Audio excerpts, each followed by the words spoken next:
त हुजूर अलैहिस्सलातु वस्सलाम जी ज़िंदगी मुबारक घणी हुई? 63 साल। हिन ज़माने में खोड़ माण्हू अहिड़ा बि आहिनि जंहिंजी 100 साल ज़िंदगी हूंदी आहे ऐं हूंदा बि बुज़ुर्ग आहिनि, नमाज़ी, परहेज़गार, आलिम सगोरा। त नबी साईं जी ज़िंदगी 63 साल। हिन वक़्त जेकॾहिं कंहिं शख़्स जी ज़िंदगी 100 साल हुजे, मतलब त नबी साईं 63 साल इबादत कई, नमाज़ूं पढ़ियूं, रोज़ा रखिया, हज कयो, ऐं 63 मंझां बि जॾहिं जेकियूं शयूं फ़र्ज़ थींदियूं वयूं उन वक़्त हुजूर साईं कंदा विया। ऐं हिन वक़्त जेकॾहिं कंहिंजी 100 साल उमिरि आहे त उन 100 साल नमाज़ूं पढ़ियूं, 100 साल रोज़ा रखिया, 100 साल इबादत कई। छा 100 साल उमिरि वारे शख़्स जी इबादत नबी साईं खां वधीक आहे?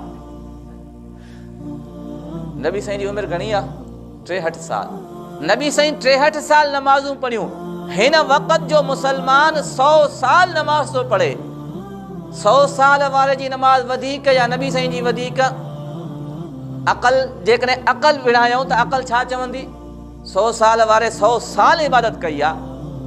63 यानी मैथ जे एतबार सां, काउंटिंग जे एतबार सां 63 साल घटि हूंदा आहिनि, 100 साल वधीक हूंदा आहिनि। त इबादत 100 साल जी वधीक, 63 साल जी घटि। लेकिन इन जे बावजूदि जेकॾहिं हिन ज़माने जे कंहिं इंसान जी ज़िंदगी 1,00,000 साल हुजे, 1,00,000 साल उहो इबादत करे, पर पैगंबर अलैहिस्सलातु वस्सलाम जे हिकिड़े नंढड़े अमल जे बराबरि बि न आहे। वजह छा आहे? वजह इहा आहे त नबी अलैहिस्सलातु वस्सलाम जी इबादत में इख़लास हुयो।